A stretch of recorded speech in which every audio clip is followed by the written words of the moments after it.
A unique building on the Tech campus has officially become part of Texas history. We'll have the details coming up.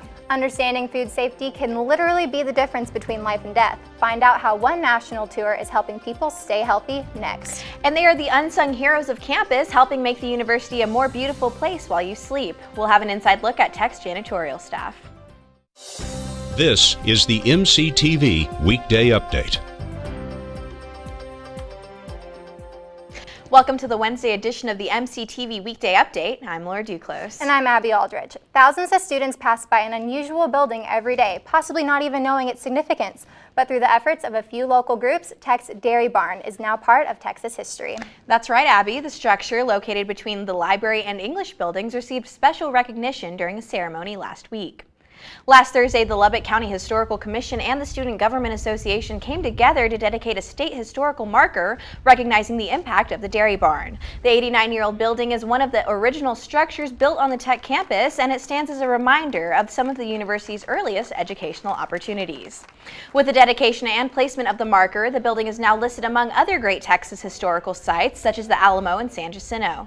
You can find the new marker on the east side of the building, facing the library. Although the Dairy Barn is somewhat of a mystery to many current students, its history helps tell the story of how Texas Tech cemented its place as one of the top 5 universities in the state. MCTV's Caitlin Kravick has an in-depth look at the almost century-old structure.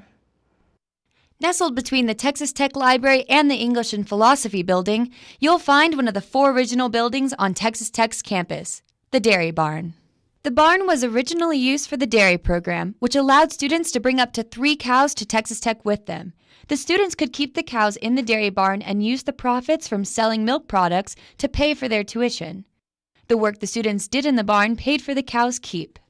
Amy Meyer, University Archivist at the Southwest Collection Library, says the hands-on experience was crucial to the students' success. It's taught students how to care for their animals, how to manage a farm. We had far more than just dairy cattle. There were horses, there were sheep, there were pigs, and all of it centered around the dairy barn, and these students learned by doing.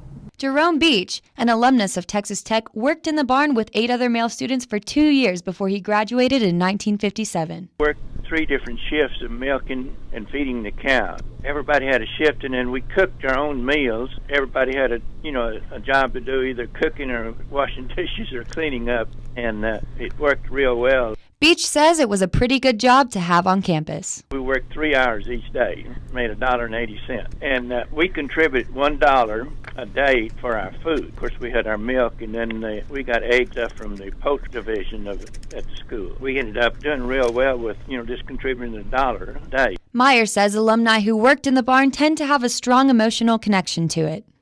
Some of our older students are alumni who have come in who worked there. They just look at the dairy barn and you can see all the memories flash across their faces. It's wonderful. If you would like more info on the many historical markers and locations in Texas, visit the Texas Historical Commission's website at thc.state.tx.us.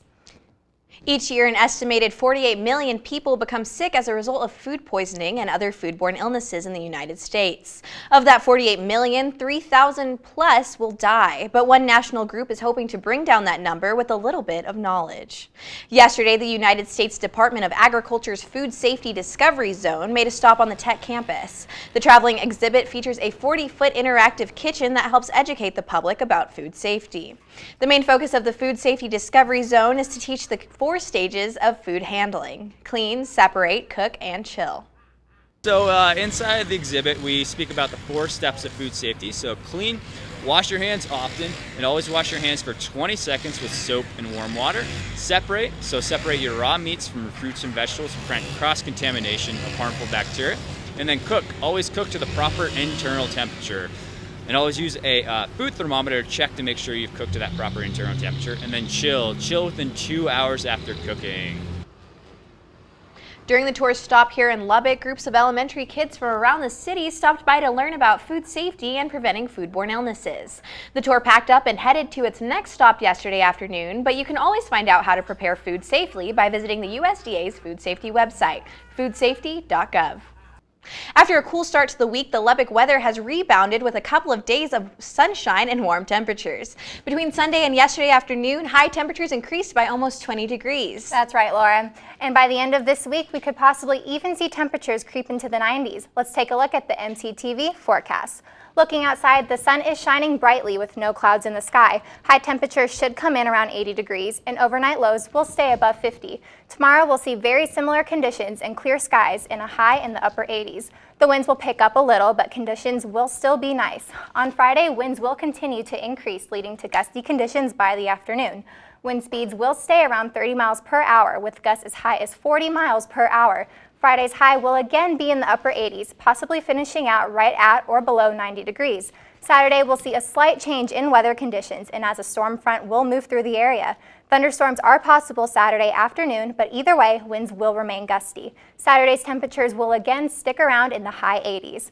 On Sunday, most of the clouds should clear out, leading to mostly sunny skies.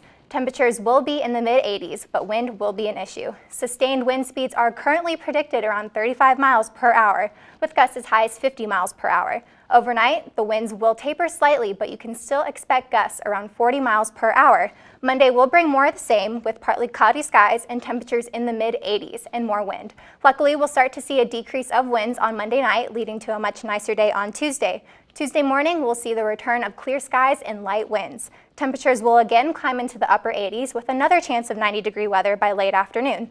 Looking ahead, the winds should stay calm, but there's another chance of thunderstorms at the end of the week.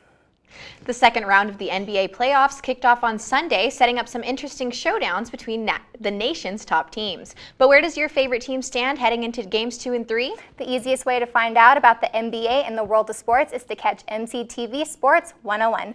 Host Billy Ingle joins us now in the studio with a preview of tomorrow's show. Billy? Thanks, Laura and Abby. Kyle Stafford and Becca Chance will both join me tomorrow as we give our picks on who we think will make it to the NBA Finals. We'll also take a look at the NBA free agents and some possible moves over the summer.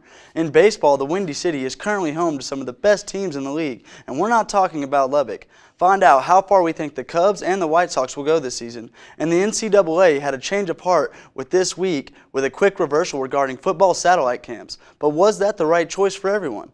We'll have our thoughts on that and more in tomorrow's show. Back to you, Laura. Thanks, Billy. You can catch the newest edition of the MCTV Sports 101 show starting tomorrow on the Hub. Just stop by ttuhub.net and look under the COMC latest. Musical events top the list of things to do on campus this week. Let's take a look at the MCTV events calendar. Tomorrow night, the Tech Activities Board invites you to take the stage and share your talents with the campus community during the Spring Open Mic Night. This semester's edition features a slight twist on the concept, as the event will be held in the Sub-North Plaza under the light of the evening sky. Even if you're not planning to perform, you can still hang out and enjoy the show. And there will even be refreshments for anyone in attendance. Open Mic Night under the stars is free with your student ID. The School of Music continues a week-long set of musical performances with the Spring Tango Ensemble concert on Friday. The concert will showcase works featuring the unique stylings of the tango. The ensemble, led by graduate student Charles Olivier, will perform traditional and contemporary pieces starting at 6 p.m. in the Hemley Recital Hall. The concert is free and open to the public. And wrapping up this week's musical performances, the pop music group takes the stage on Saturday in their end-of-semester concert. The show will include various songs that have topped the charts for generations. Enjoy arrangements of hits by the Beatles, Michael Jackson, and more as the School of Music brings their performance calendar to a close. The concert starts at 8 p.m. in the Hemley Recital Hall and is free and open to the public. Every night, as most students, faculty, and staff are leaving campus, another group of people are starting their workday. And although their efforts often go unnoticed, they play a very important role on campus. Reporter Amanda Castro-Christ gave up one of her evenings to bring us the story of Tech's janitorial staff. About 50,000 students, faculty, and staff fill the Texas Tech campus every day. But at night, that number drops to less than 10 in most buildings. About 120, somewhere around there. We have, those are the regular employees, and we also have about 40, maybe 44 temps.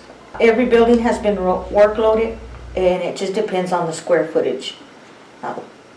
For example, media communications, they have about 7 employees, and our shift is from 6 to 2 a.m. And then we have another shift at the library. that works from 11 to 7 in the morning. That's the other big building. The size and hours of the library building make it one of the more difficult places for custodians to maintain. They have to clean around them, and that's hard for them because it's a 24/7 building. Students are studying, and it's hard for them because they have to turn on that vacuum, and they don't want to be bothered. I understand they're having their finals or they're doing their homework or whatever, and it's hard for them, to do that cleanliness. Custodians say a routine can help them finish the job. First, you have to pick everything up. Move the chairs to one side. Clean everything up. By the time you do all that, you vacuum, then you set up the room. By the time you walk out that door, the room doesn't look like it was touched up.